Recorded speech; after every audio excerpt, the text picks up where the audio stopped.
It's Walter Jennings. I'm CEO of Asia Inside Circle, and I'm pleased to be joined here by Jim Harris.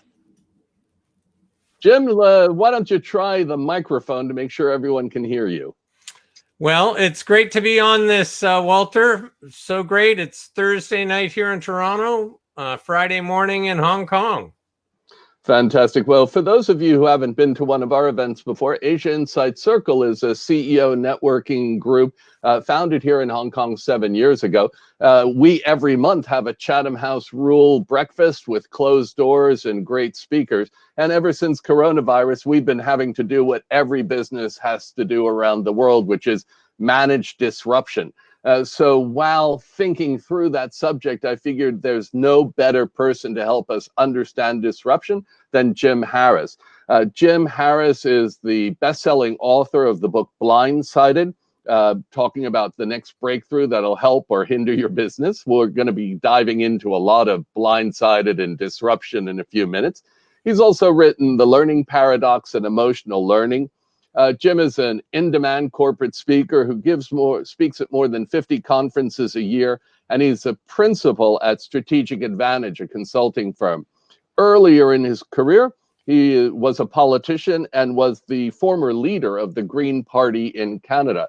Jim is joining us from another time zone and another day. It's Thursday evening in Toronto, Friday morning in Hong Kong. And Jim, welcome. We, as a housekeeping note, will be presenting till about 10:30. There is, you'll notice on your screen, you have the ability to, at the right-hand side of Jim, press on the little green arrow, and you will be able to expand into a chat. So if you see kind of at Jim's left shoulder, there's a green arrow. If you click that open, there'll be a Q&A, and please put in your there and we will get to them during the course of this. So without further ado, let me turn over to Jim Harris. And Jim, we're talking about disruption. Any disruptive events that you're aware of in the last 3 or 4 months? Oh, there's been one or two. But the COVID crisis is profoundly showing the cracks in many systems.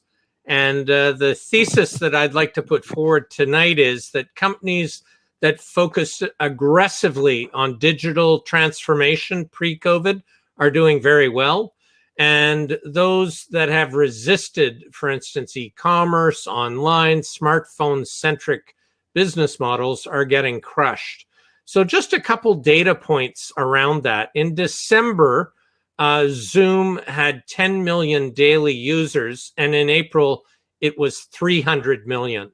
So the question is to the group, how many companies have experienced a 30x growth in customer count, right?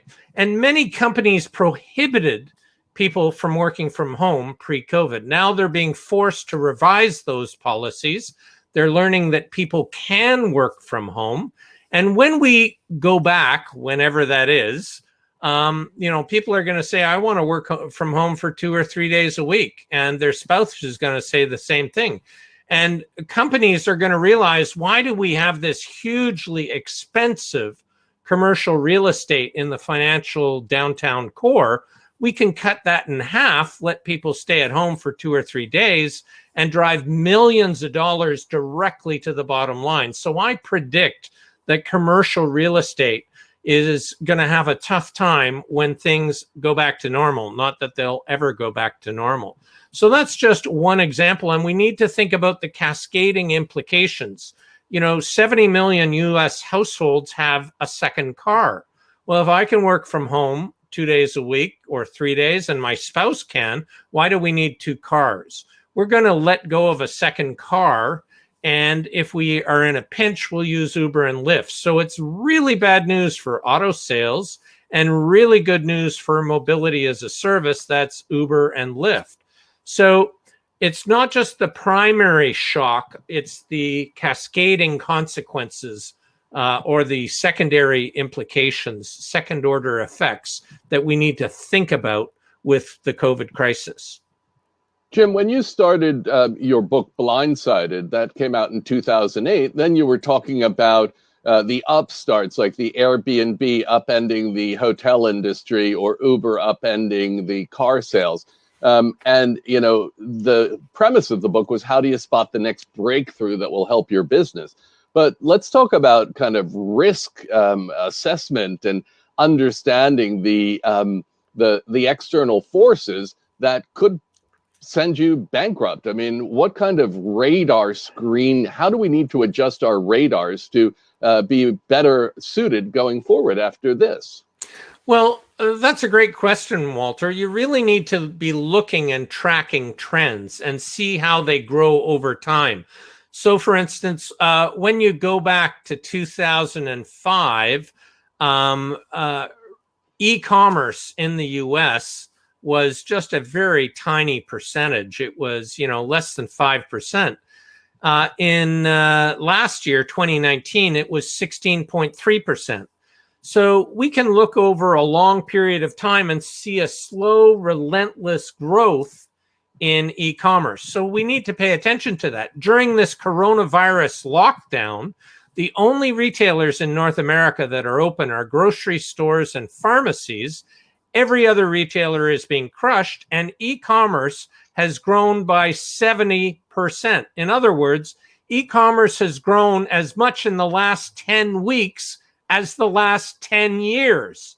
So back to this premise that COVID is really accelerating trends that already existed pre-crisis, but it's yes and no. I mean, supercharging them.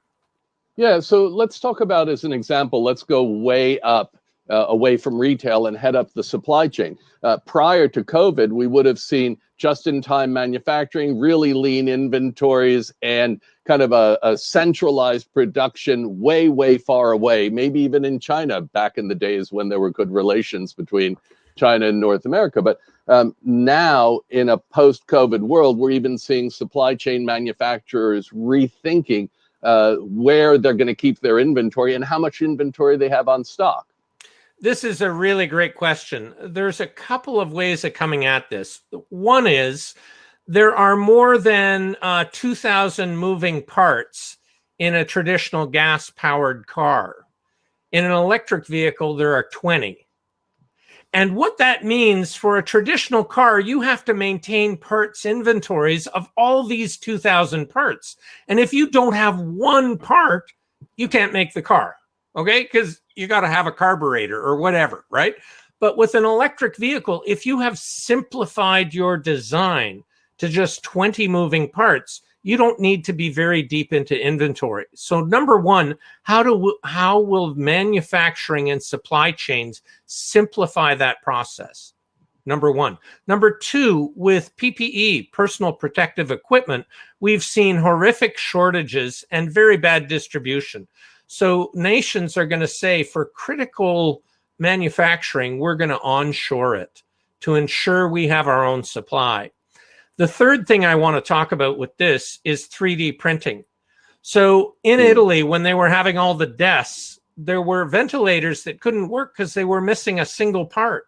So the manufacturer, in a goodwill gesture, open sourced the design so that any 3D printer in Italy could print those critical ventilator parts and save lives. You know, there's a 13-year-old kid here in Alberta, Canada, who got a 3D printer for Christmas 2 years ago, and the manufacturer gave all the blueprints for PPE face masks to everyone who owned the thing. So this 13-year-old kid is printing PPE face masks for his local hospitals. So manufacturing will never be the same again because it can be democratized with 3D printing. You know, you talked about grocery stores remaining open. And by the way, I just want to make a side note.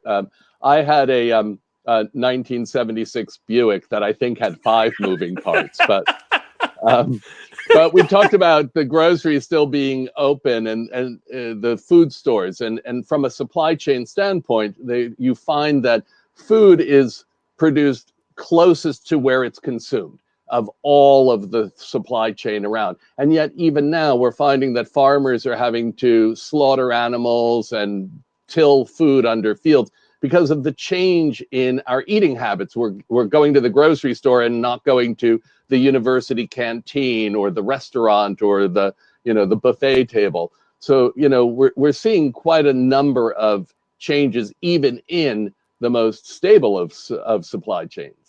Absolutely. And there's the whole issue of food security. In Canada, we have a lot of cattle, a lot of beef, and not very much fruit and veg.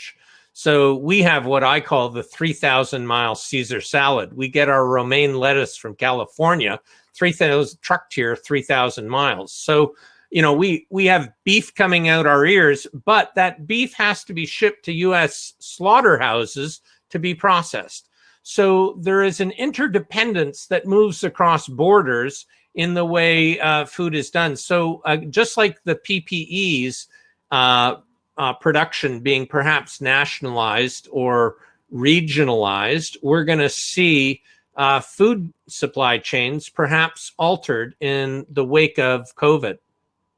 Look, and one of our members, Kun Santins, asks the question of who's ever going to trust trying on clothing in a retail store? The retail industry and the fashion industry are being hammered because, according to Zoom, 45% of people on a Zoom conference are not wearing pants. Walter, I just want to assure you, I am wearing pants tonight.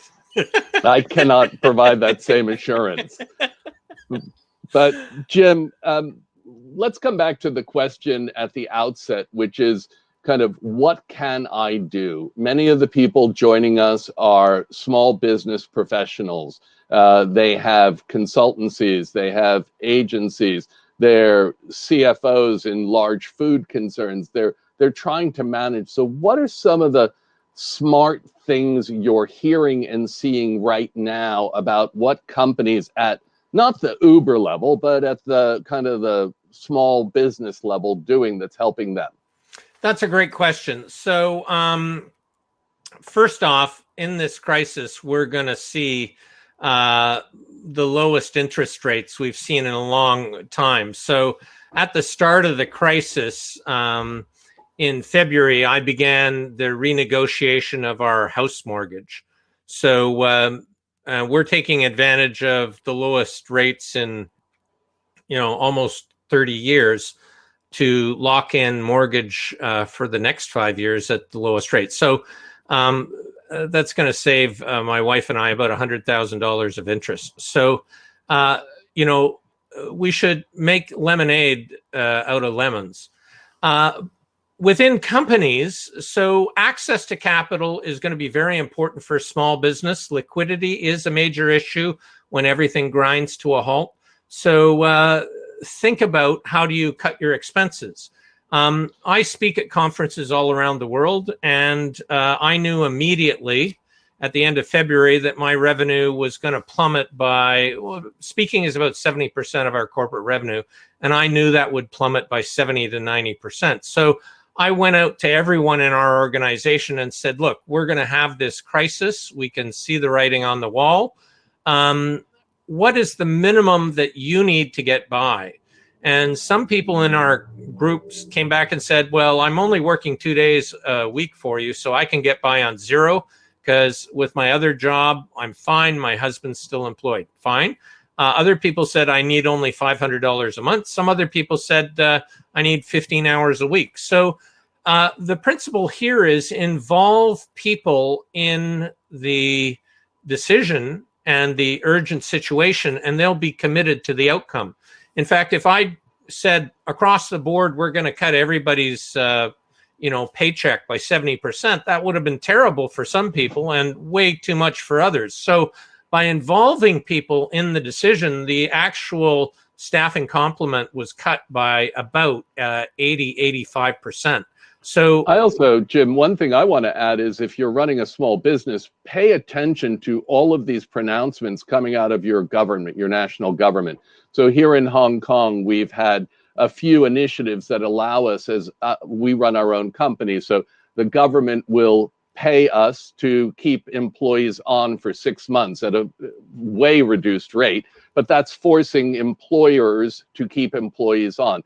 We also learned recently about new initiatives called DBiz, which if you're trying to pivot your business online, the Hong Kong government will give you about 12,000 US dollars in 3 tranches for 3 digital transformation projects. And literally, you just have to find a supplier, submit the invoice, and the government pays the supplier. So they're buried. I don't think government has figured out how to clearly, effectively, and quickly communicate.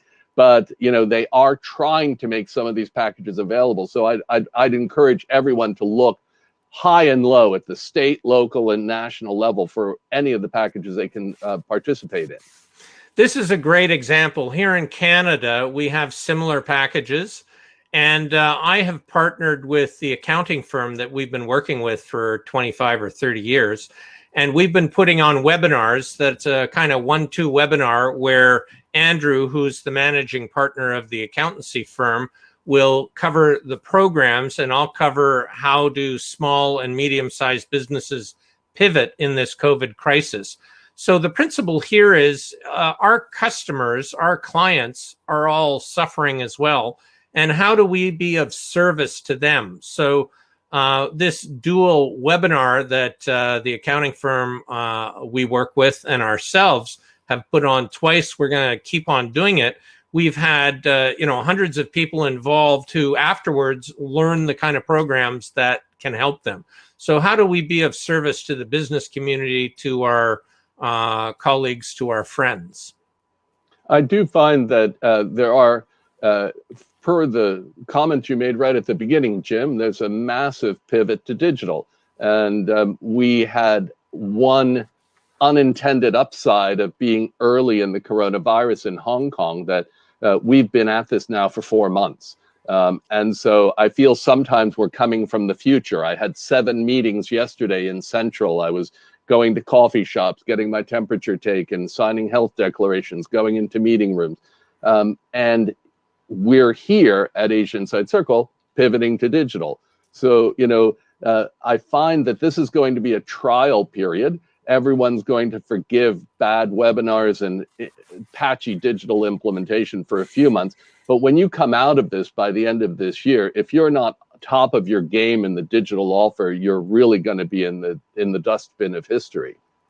So people are pivoting and we're being forced to learn things. So I was working with the top 1% of insurance salespeople all across Canada this week. And one of them told me pre-event, I used to have to drive 2 hours to Waterloo, meet for 45 minutes with a prospect, sign the policy, and then drive 2 hours back. So that's 5 hours out of his day for a 45-minute sales call. Because companies prohibited people from working from home. And why is that? Because the boomers who are now the CEO grew up through a culture saying you have to be physically in the office. And we tend to do what we grew up with. But they are being forced to learn that people can be productive remotely. And for this salesperson, he can actually be doing 8 pitches a day now, when before he could do 1.5. So in fact, his sales can go up with the effective use of technology. There's other industries, though, that are getting disrupted and where the technology ain't as good. I just sent my son back to school after 4 months of remote learning. And boy, were we thrilled to get him out of the house. So I've got my niece and nephew listening in, and they're supposed to be at college, I think. And they're paying US tuition rates for a Zoom university. So, the education industry has been hammered in this. And I don't know if the online learning is ever going to be similar to an engaging in face-to-face experience. Well, again, you have to design your courses differently if they're going to be online as opposed to in class. And, the educational institutions of the world have been some of the slowest to change. We have a guy up front with a piece of chalk and a chalkboard, and you're going to learn this way. So when you learn online, it has to be far more interactive with polls and quizzes and breakout sessions and back and forth and debate and so on. So it needs to be far more engaging. So when we go back to the normal, we never will go back, but when we go back to something, do you know that 70% of the cost of classic training and education is airfare, hotel, and meals? You know, so 70% You've seen my bar bill. Well, for you, it might be 80%, but No. I fly economy, but when we go back, training and development departments may increase their virtual budgets by 20-30%, or up to 50%. We'll still have in person, but now before you get to go to the in person, you have to do the online course first to get the 101 insights, so that when you're there in person, it's a far richer, deeper learning experience for the in-person one. So it's not going to be an either or. It's going to be, what is the new equilibrium that we reach? Jim, I want to talk about one other sector we haven't touched on, which is government, and government's ability to deliver digital and its ability to act quickly. We're seeing in the United States that, you know, federal benefits for unemployment are being delivered at the state level, and some states are going a little slower, some states are going a little faster. What are going to be the outcomes for government after this coronavirus crisis in terms of the way they structure and respond to meet the needs of their citizens? Oh my gosh, I don't even know where to start with that question, Walter. Yeah, no, it's a tough one, isn't it? I think it goes back to the ability to pivot and provide services digitally.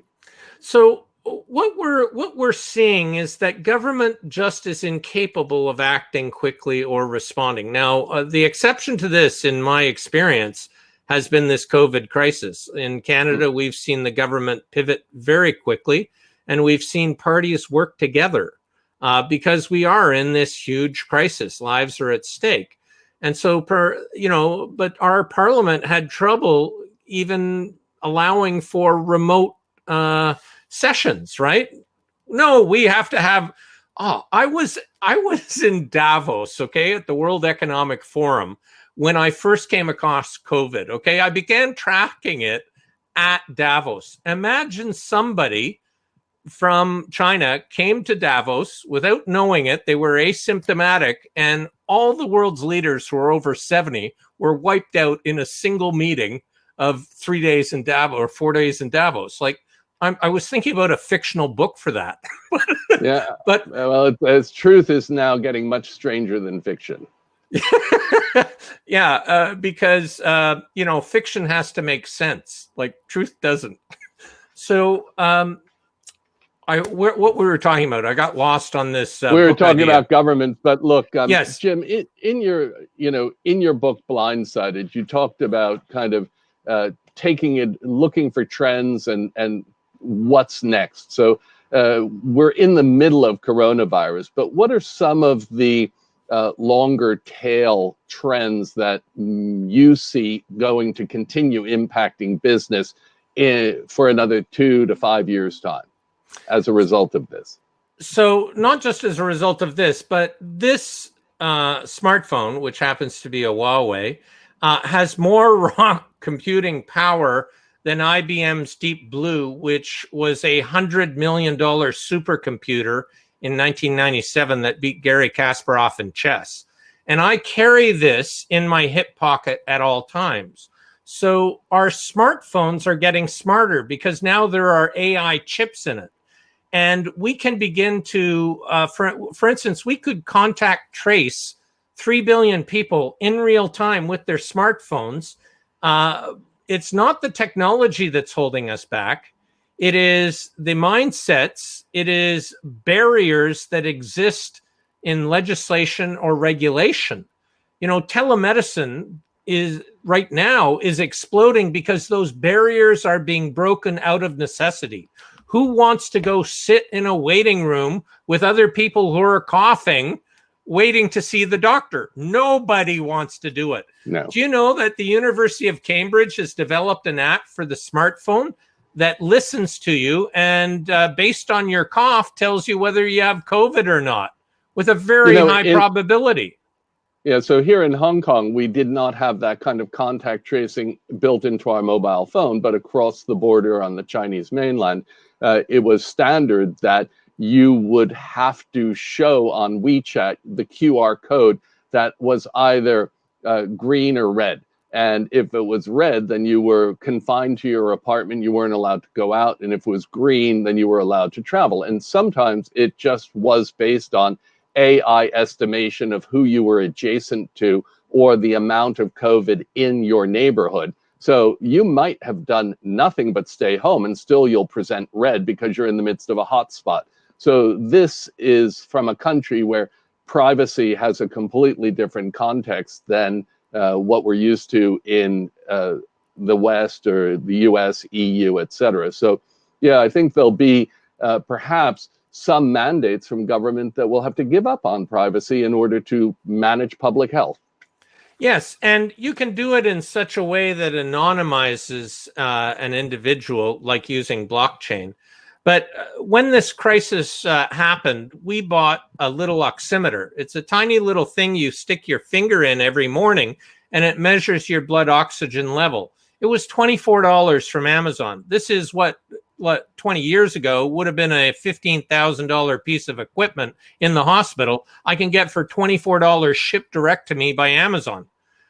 So this is another example. If we tie all these devices into the smartphone and then we overlay that with AI and cloud analytics, we can actually say, Jim, your heart pattern is irregular, and based on the data of prior cases from other people, we anticipate you're going to have a heart attack in 10 days. We think you should go to the hospital now before you have the heart attack.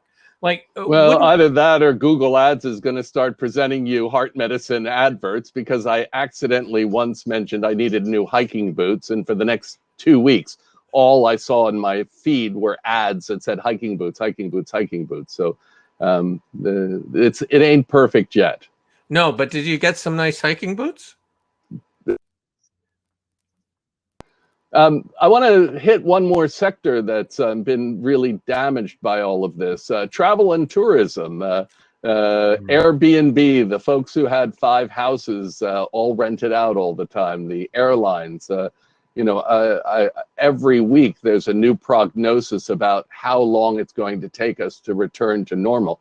But here in China, we're just opening on June 7 the borders between Hong Kong, Macau, Taiwan, and Guangdong province. And that's going to be a bubble where we can travel within that bubble without enduring quarantine. So this summer, if we do take a vacation, it might be to the beaches of Taiwan, as long as there's not an active conflict there. But, travel, tourism, what are some of the thoughts you see in terms of coming out of this? Yes, well, this is the decimation of airlines. Warren Buffett sold all his stock in airlines in the last month and a half. He just said the business is never going to go back to the way it was beforehand, which has a very serious impact on my industry, which was physically showing up for speeches at conventions and conferences all around the world.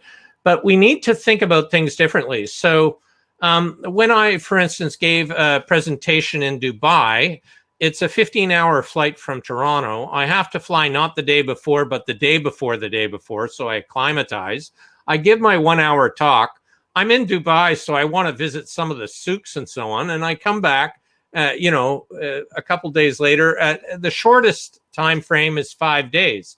So even though it's a good speaking fee, I'm taking 5 frickin' days for it. Whereas if it was a video conference, it would be 1 hour. So if we can do things virtually, it's back to that earlier statement that 70% of the cost of traditional training and development is flights, accommodation, and meals. If we can do it differently, the entire business model, the rates that are charged, can all change.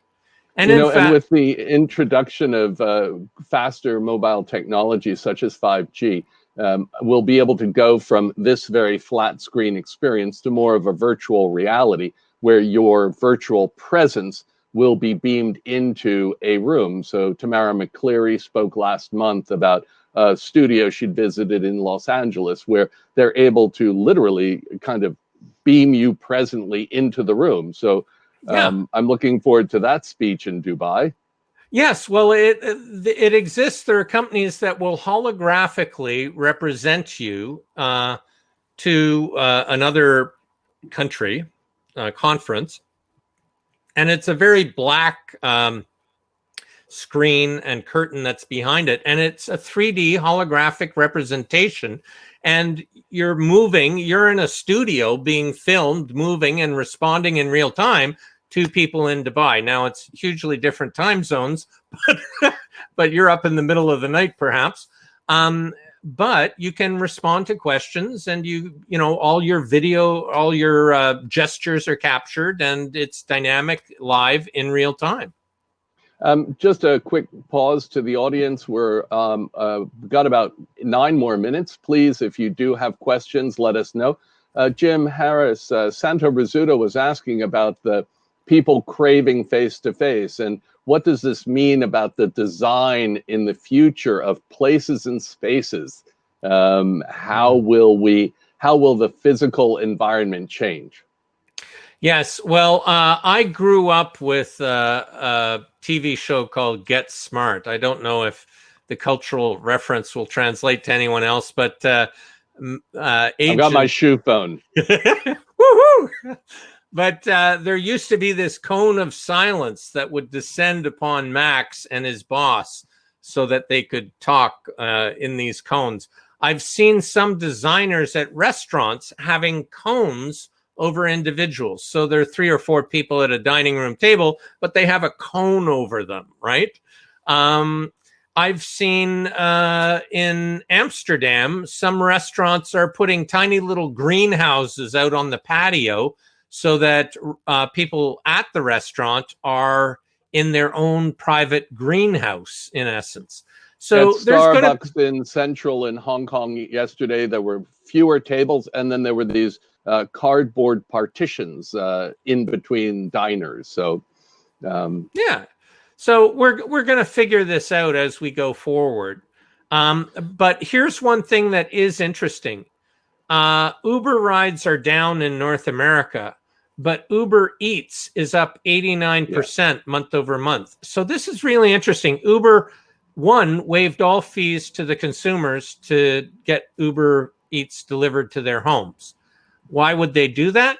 To gain market share as a gesture of goodwill, but more importantly, to throw a lifeline to their ecosystem of restaurant partners. We're going to see restaurants going bankrupt like crazy, but Uber Eats partners are going to be thrown, it's not enough, but a partial lifeline to keep them afloat. So Jim, question for you. One of our guests, Iva, knows very well about the restaurant industry. Her sons had and their partners had all been working as sommeliers and servers in New York City. We're seeing unemployment in the U.S. at record level. There's going to be a ripple effect of homelessness, starvation. I mean, you know, it feels to me like the boulder's been dropped in the pond and the ripples haven't quite reached anywhere close to the edge. You know, how do companies that are still employing kind of help out their staff, or the companies that are coming back? I mean, there's going to be, this is a long-term issue, unemployment, underemployment, challenges. Yes, we've seen the unemployment ranks both in the US and in Canada go to spike to unprecedented levels in the last 100 years as a percentage and an absolute value of the working populace. So this is unprecedented. So yes, there are going to be some very difficult times. And these stats I find shocking and alarming. 50% of Canadians do not have $200 cushion to deal with a financial emergency in any given month. And then to have COVID hit.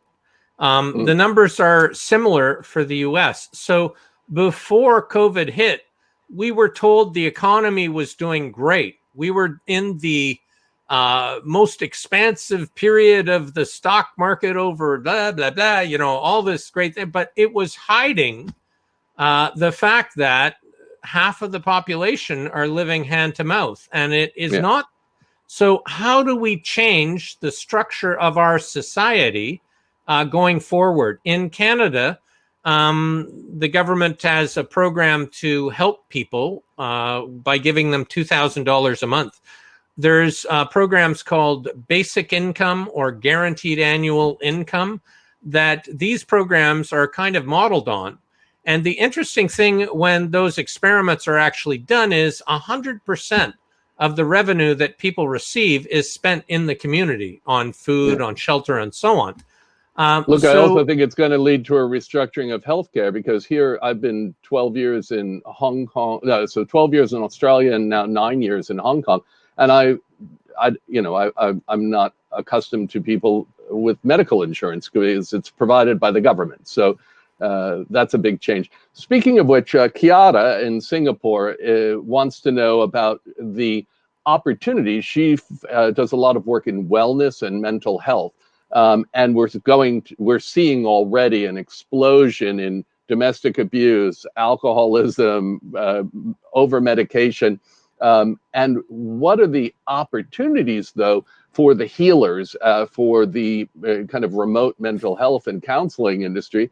Because it seems like there'll be unprecedented demand, but according to Iva, no one can pay for it. So when we face a crisis, we tend to go into fight or flight. That is a standard response. There's also freeze and fawn. And fawn is like, oh, the government will save me, right? I'm helpless.